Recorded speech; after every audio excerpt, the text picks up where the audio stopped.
Now we're going to take a look at actually constructing a confidence interval. And let's do it first by just reminding ourselves what a point estimate is. A point estimate, all right, so suppose in a random sample of 196 patients, the mean vitamin E level was 11.9 with a standard deviation of 4.3. All right, so we take a sample of 196 people, measure their vitamin E levels, and we come out with an average, a mean of 11.9 milligrams per liter, and a standard deviation of 4.30 milligrams per liter.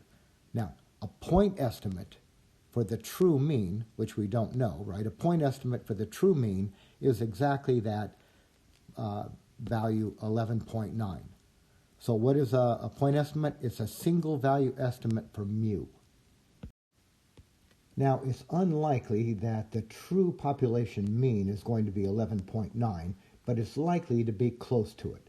So what we're going to do is we'll form an interval estimate for mu. And we're going to do it by using the point estimate, x bar, as the center of the interval, and then adding and subtracting some margin of error. So just for example now, let's suppose that the margin of error is 0.5. Now we'll see how to get that shortly. But just suppose that the margin of error is 0.5. Then the interval estimate for mu would be the point estimate 11.9 plus or minus the margin of error. So that'd be 11.9 minus 0.5. That's going to be less than the mean, mu, which will in turn be less than 11.9 plus 0.5. So adding and subtracting, we'll get 11.4 is less than the mean, which is less than 12.4. So here's the picture. Here is our point estimate, right in the middle of the interval, and the lower end point is 11.4, the upper end point is 12.4. So to get this margin of error, the first thing we have to do is decide how confident we want to be that our interval is actually going to contain the population mean. So let's say the level of confidence, we'll call it C, that's a small letter C. Let's say the level of confidence is the probability that the interval estimate contains the population parameter, in our case, mu. For example, suppose that this number mu is the true vitamin E level of all patients at some facility. Now, our method of constructing this interval estimate gives us this. Here's our interval estimate, and that gives us a probability. Say we have a probability of 95% of actually containing mu. So we're saying there's a 95% chance that the interval that we created actually covers the mean. Now we know by the central limit theorem that when we have a large sample, n greater than or equal to 30, that's a large sample, that the sampling distributions of the sample means is approximately normal. So if we take the sample means here, look at their distribution, we get this normal curve, or approximately a normal curve. And now visually, the level of confidence, right, the level of confidence is the area under the standard normal curve, I'll draw it in a minute, is the area under the standard normal curve between these critical values, negative z sub c for critical value, and positive z sub c. I'll draw a picture, but let's talk about critical values. So critical values, all right, now these are values that separate sample statistics, like the x bars, that are probable from ones that are improbable or unusual. That is, critical values are values that separate statistics that are probable or likely from ones that are unlikely. So here's a picture that I hope illustrates this. Here's the normal curve, and these are z-scores. We're going to put everything in standard scores. And C, all right, this area right here in blue, that is the area under the curve between these two critical values. So if this area here is C, then the remaining area, right, the area out here and here, right, here and here, that must be 1 minus C. That means that the area in each tail, now the area over here in that left tail and the area over here in this right tail would be 1/2 of this 1 minus C. So I'll write that as 1 minus C divided by 2.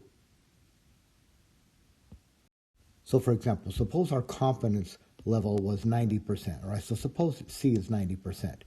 All right, so that would mean that 90% of the area is right here, right? So that interval would be below 90% of the area. Then 1 minus C would be 1 minus 0.90, which is 0.10. All right, so there's 10% of the area left over, and that would mean 1 minus C over 2 is equal to 0.10 over 2, which is 0.05. Right, so if our confidence level was 90%, then in each tail we would have 5% of the area. So you may recall these. I'll just put them here again. But all right, if our confidence level was 90%, then those critical values, right, if this was 90%, our critical values, as we just saw, were negative 1.64 to positive 1.64. So in this case, it would be 90% in here, 5% out here. And that area, do you remember we did that with inverse norm? That's where we got the negative 1.64 and the positive 1.64. Right, at 95%, those critical values are 1.96 negative to positive.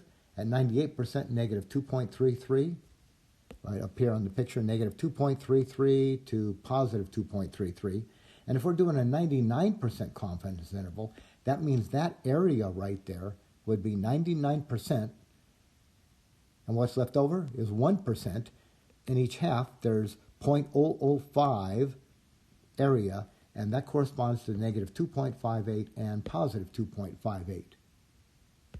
Now, the difference between the true value of the parameter, like in our case mu, and the point estimate, in our case x bar, that's called the sampling error. Right? So the sampling error is just the difference between the actual value of the parameter and our point estimate.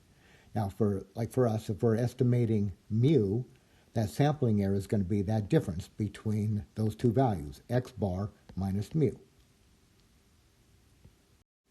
Now, typically, mu is unknown, right? We don't really know the value of mu. That's what we're estimating.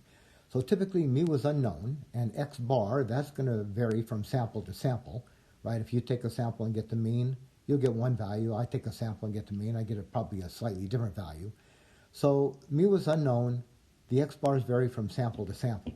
However, once we decide on a level of confidence, we can calculate a maximum value for the error. And that maximum value for the error, that is the margin of error. And why don't we denote that with a capital letter E, right? That is going to be the maximum error of our estimate, or the margin of error. And now we finally come to it, right? So the margin of error, E, all right, the margin of error is the greatest possible distance between the point estimate and the parameter that we're estimating. So this would be, for us, the greatest possible distance between x bar and mu. What's the greatest possible difference it could be?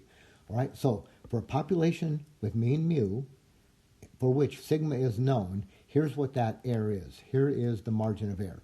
It's your critical value times the standard deviation of the x bars. Now, by the central limit theorem, this number right here, remember, is that number. All right, so when computing the margin of error, it's your z-score that you get from your critical value, which depends on your level of confidence, times sigma over square root of n. Let's make a computation. So, for example, suppose that we have a sample of 196 people.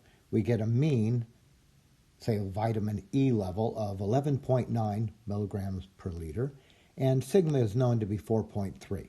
Right? So this would be known. Here's our mean, here's our sample size, and here's our level of confidence at 90%. So in order to make these computations, I need to make this conversion right here. Right? Do you remember this? That at 90%, our critical value was negative to positive 1.64. Or some people like to use 1.65, some of us 1.645, right in the middle. So let's make this computation. Here's the maximum error. It's going to be, I'll write the formula, z sub c times sigma over square root of n. So this is the 1.64 times sigma, which is 4.3 over the square root of the sample size, 196. All right, and when I did that on my calculator, I got 0.50, say, when I rounded off. So what does it mean? Let's interpret it. It says, we are 90% confident that the margin of error for this population is about 0.5 milligrams per liter. Let's get to it after all of this talking. A C% confidence interval for a population mean is given by this right here. It's the sample statistic plus or minus the maximum error. Or in interval form, it would be the sample statistic minus the maximum error. That's less than or equal to the true mean, less than or equal to the sample statistic plus the maximum error. In the example we were just looking at, we sampled 196 patients, found their mean vitamin E level to be 11.9. Standard deviation was known to be 4.3, but also notice this, that even if the standard deviation was unknown, we had here that N is equal to 196, which is much greater than 30. So we could use that anyway. So our confidence level was going to be 90%. So let's form the interval. It is going to be E plus or minus Z, our critical value, times sigma over square root of n. So we're going to have that 11.9 plus or minus, now this was the 1.64 for that critical value, times the 4.3, let me write that so it's readable, 4.3 over the square root of 196. Now we actually computed this in the last example, but typically we'll just do this all at once. So on my calculator, I'm going to put in this. I'm going to put in 11.9 and then minus 1.64 times 4.3 divided by, press the square root key and put in 196. So when I did that, I got 11 point, now I'm just going to round off. Actually, here's what I got. 396, bum, bum, bum. Okay, so I'm going to round off to two places. I'm going to get 11 point, well, that's a 6, I'll round it up. How about 11.4? That's going to be less than the mean. Now, all right, now you can just type in 11.9 plus the 1.64 times 4.3 divided by the square root of 196. And when I did that, I'll round off. I got 12.403 dot, dot, dot. So I'm going to round off to two places, so I'm getting 12.40. There is my 90% confidence interval. Oh, I missed that. Okay, here is my 90% confidence interval. So let's interpret it. We got this interval. What does it mean? Let's say it this way. The probability is 90% that this interval, 11.40 to 12.40, captures the true mean vitamin E level. And now finally, let's get to how we're probably really going to do this. We're going to construct an interval using the TI-84. So here's how you're going to do it. Let's see. Probably don't have to read all of this, but I will anyway. What you're going to do is press Stat and then choose Test, right? So press Stat, you have to scroll over to Tests, and then scroll down to number 7. Either press the number 7 key or scroll down to 7, Z interval, and select it. Press Enter. This is what comes up. Now, select Stats. You have your choice between data and stats. You're not putting in any data yet. You're just putting in the statistics. So press Stats and select Stats and press Enter. Now, here's what comes up. So input these values here. So for whatever you're doing, put in the value for sigma, for X bar, for N, and your confidence level. You can put the confidence level in as, say, 0.90 or just 90. The calculator knows what to do. Then scroll down or just arrow down to calculate. And once you calculate, press Enter. everything comes up. It's that it does all those computations for you.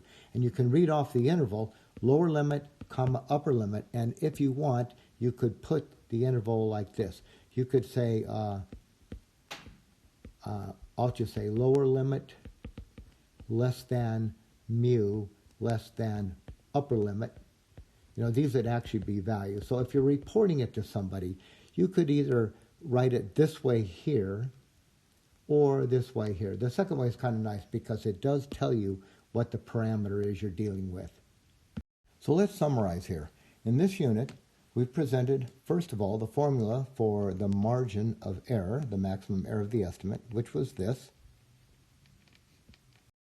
And then, number two, using that margin of error formula, we wrote this, that the formula for a confidence interval for the mean of a population where sigma is known or greater than or equal to 30 is x bar minus the maximum error less than or equal to the mean, which is less than or equal to x bar plus the maximum error. But let's write this in a more convenient or usable form. Instead of e's, let's just write what e is. So how about this? X bar minus e, but e is z sub c, our critical value, times sigma over square root of n. That's less than mu, which is less than x bar plus z sub c, our critical value, times sigma over square root of n. There we go. That is a good way to write the confidence interval formula for the mean. Now I'm going to continue on with an optional section. In this next section, what I'm going to do is I'm going to present a development of this formula right here. We kind of developed it already using that E, but all we did is just state what E was, right? We just said E is this. We didn't show why. That's what I'm going to do in the next section. So if you like to see how things are developed, listen on. If not, that's okay. We already have a nice formula here for constructing a confidence interval. If we take a sample of size n from a population that has a mean mu and standard deviation sigma, we're going to assert with probability c that the random variable z will take on a value between negative z sub c and positive z sub c. I'll draw a picture. So in the picture, what we've got is a normal curve with z-scores, and these are the critical values. You know, these are based on like 90%, 95%, 99%, that sort of thing. So the C is the probability that the random variable z will take on a value in this interval right here. Remember, we measure probabilities like this. So the probability that z lands in this interval right here is measured by this area right here. Okay, and how much area is that? What we're saying is that amount of area is C. Now, if this is C, like 90%, what's left? Well, if it was 90%, what would be left would be 10%. But how much is in each tail? So you take 1 minus this number right here. That gives you the tail amounts. And then you cut that in half to get the amount in each tail. So the amount over here is 1 minus c over 2. The amount over here is 1 minus c over 2. So we're saying that the probability is c. Now, if that just confuses you a little bit, just think, instead of saying c, say 90% or 95%. So the probability is 95% that this statement is true, that z is in this interval here. But it's not so much z that we want. We really want a statement about mu. You know, where is mu? So if you come back up here, remember what we're doing. We're developing a formula for an interval around mu. So this number less than mu, mu less than this number. So we need to work a mu into this expression right here. Here's how we do it. Recall that z is equal to x bar minus mu divided by sigma over square root of n. That's how we standardize our x bar scores. Now, what I'll write then is this. Z sub c is less than z is less than z sub c. This is negative over here. But now I'm going to replace z with this expression here. So now we'll have this. Negative z sub c less than x bar minus mu divided by sigma over square root of n less than z sub c. Now, I'm going to get rid of this fraction here. So eliminate the fraction. So I'll multiply by sigma over the square root of n. Let's just get us some more room here. So if I multiply by sigma over square root of n, okay, I'll multiply here, here, and here. Now, sigma is positive, square root of n is positive, positive divided by positive is positive. So I'm just multiplying all the way through this inequality by a positive number. So the directions of the signs, the inequality signs, don't change. Now I'll write it all out here. Negative zc times sigma over square root of n. That's less than, okay, x bar minus mu divided by sigma over square root of n times square root of sigma over n. I'm showing every step here. Less than positive z sub c times sigma over square root of n. Now in the middle here, in the middle, that sigma over square root of n cancels with that one, leaving us with this. Negative z sub c times sigma over square root of n, that's less than, well, what's left here? If those cancel, what's left is x bar minus mu. Is less than x bar minus mu, which is less than z sub c times sigma over square root of n. Now I'm going to try to do this. I want to solve for mu. So why don't we do this? Subtract that x bar, right? So subtract the x bar. It'll look like this. I'll put it out in front here. It'll look like this. Minus x bar minus z sub c times sigma over square root of n. That is now less than, now I'm subtracting x bar. So x bar minus x bar, that goes out, and we're left with negative mu less than, now subtract x bar over here. Subtract x bar, I could write minus x bar here or minus x bar in front. I'll put it in front, minus x bar plus z sub c times sigma over square root of n. Now we're close. What we've got is negative mu in some interval, right? I've got this number less than negative mu less than this number. I don't want negative mu, I want positive mu. So I'm going to multiply by negative 1. And you know, if you multiply an inequality by negative 1, it changes the directions of all the inequality signs. So let's do it. Let's multiply through by negative 1. Now, when you multiply by negative 1, it's going to change all these signs, right? Negative 1 times this. These will be positive. This symbol will change directions. Negative 1 times this. This will be positive. Change the direction. Negative through here. Multiplied by negative, they'll change that to positive, that to negative. So here's what we get. When you multiply through by a negative 1, you get now that x bar plus z sub c times sigma over square root of n is greater than mu, which in turn is now greater than x bar, right, that becomes positive, minus z sub c times sigma over square root of n. Okay, now we're almost there. This is just a little bit awkward in this sense.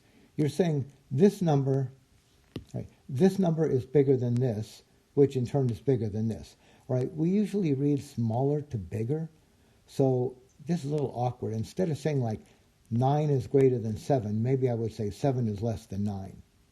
That's what I'm going to do. I'm just going to turn this around, right? Turn this around. So it's like what you do is just pick this up, right? Just pick it up, turn it around. So this goes on the other side. Everything's going to change size, and these sides will change. So I get this now. I get x bar minus z sub c times sigma over square root of n less than mu less than, now this goes to this side over here, so this is going to be x bar plus z sub c times sigma over square root of n. And that's it. That is the development of our formula. So just a comment here. What we're doing is we're taking x bar and then we're adding and subtracting this value right here. So we're getting this interval that looks like this around x bar from here to here. So what is this distance right here? That distance in each case is as z sub c times sigma over square root of n, right? That's what that distance is. And actually that point, well, let's not do that. That distance over here is z sub c times sigma over square root of n. So what is the biggest distance that we have from the endpoint to our estimation? The biggest distance is that right there, which is this. That's why we call that the maximum error. So the maximum error depends on what? It depends on your sample size as well as the confidence level you want. So your distance here is all determined by the sample size and the level of confidence. And that is going to end this section.